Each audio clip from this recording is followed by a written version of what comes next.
Trump തന്നെ മുന്നിൽ കാണുന്ന സ്ട്രാറ്റജി എന്ന് പറയുന്നത് പെട്ടെന്ന് അടിക്കുക, തീർക്കുക, തിരിച്ചു വരിക, ബാക്കി ബിസിനസ് ആസ് യൂഷ്വൽ എന്നുള്ള നിലയിലുള്ള ഒരു സംഗതിയാണ് അയാൾ മുന്നിൽ കാണുന്നത്. പക്ഷേ അതത്ര എളുപ്പമല്ല എന്ന് മനസ്സിലാവുന്നത് ഇത്തരത്തിലുള്ള ഇതിലേക്ക് തുടങ്ങിക്കഴിഞ്ഞാലാണ്.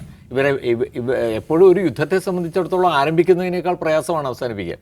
അത് മനസ്സിലാക്കാൻ ഇതുവരെയും ട്രംപിന് കഴിഞ്ഞിട്ടില്ല എന്നുള്ളതാണ്. ഇത് ഒരുപക്ഷെ അതിൻ്റെ അവസാനത്തെ പാഠമായിരിക്കാം.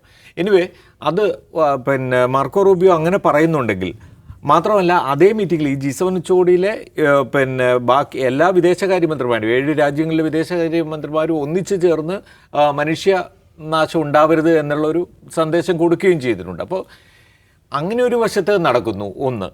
മറ്റൊരു വശത്ത് യമനികൾ ഹൂത്തികൾ അറ്റാക്ക് തുടങ്ങിയിട്ടുണ്ട് എന്നുള്ള വിവരമുണ്ട്. അപ്പോൾ അത് ഇറാൻ്റെ ഭാഗത്തു നിന്നുള്ള മറ്റൊരു സ്ട്രാറ്റജി. സാധാരണഗതിയിൽ അവർ ഈ നോൺ സ്റ്റേറ്റ് പ്ലെയേഴ്സ് ആയിരുന്നു നേരത്തെയൊക്കെ ഉണ്ടായിരുന്നു. പക്ഷേ അതിലുപരിയായിട്ടുള്ള ഒരു സംഗതിയിലേക്ക് പോയിട്ട് ഇപ്പോൾ ഫൈനലി ആ സഹായം കൂടി ഇറാന് ഒരു വശത്ത് നിന്ന് കിട്ടാൻ പോകുന്നു എന്നുള്ള ഒരു സംഗതിയുണ്ട്. ഓൾറെഡി 11 ഹിസ്ബുള്ള അറ്റാക്സ് വേറെയും നടക്കുന്നുണ്ട്. അപ്പോൾ അതുകൊണ്ട് ഇത് സബ്സൈഡ് ചെയ്ത് ഇല്ലാതാവുന്നു എന്നുള്ള ഒരു സൂചനയും നമുക്ക് കിട്ടുന്നില്ല.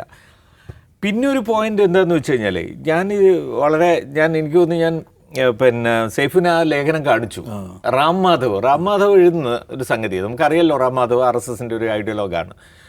ഇന്ത്യൻ എക്സ്പ്രസ്സിൽ എഴുതിയ ഒരു ലേഖനത്തിൽ അദ്ദേഹം പറയുകയാണ്, ഇത് അമേരിക്കയോ ഇസ്രായേലോ വിചാരിച്ചാൽ തീരുന്ന യുദ്ധമല്ല, ഇറാൻ വിചാരിച്ചാൽ മാത്രം തീരുന്ന യുദ്ധമാണ് എന്നാണ്. നമുക്ക് അത്ഭുതകരമായി തോന്നുന്ന ഒരു കാഴ്ചപ്പാടാണ് റാം മാധവ് ഇപ്പോൾ ഇവിടുത്തെ ഇന്ത്യൻ ഭരണകൂടം പോലും ആ നിലയിൽ അതിനെ കാണുന്നുണ്ട് എന്ന് നമുക്ക് വിചാരിക്കാൻ നിവൃത്തിയില്ല.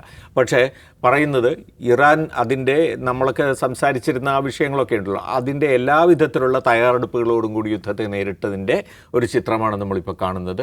അന്തിമമായി ഇത് തീരുമാനിക്കാൻ പോകുന്നത് ഇറാനാണ്. ഇറാൻ എപ്പോൾ ഈ യുദ്ധം നിർത്തണം എന്നുള്ളത് ഇനിയിപ്പോൾ തീരുമാനിക്കാൻ പോകുന്നത് ഇറാനാണ് എന്നുള്ളതാണ്.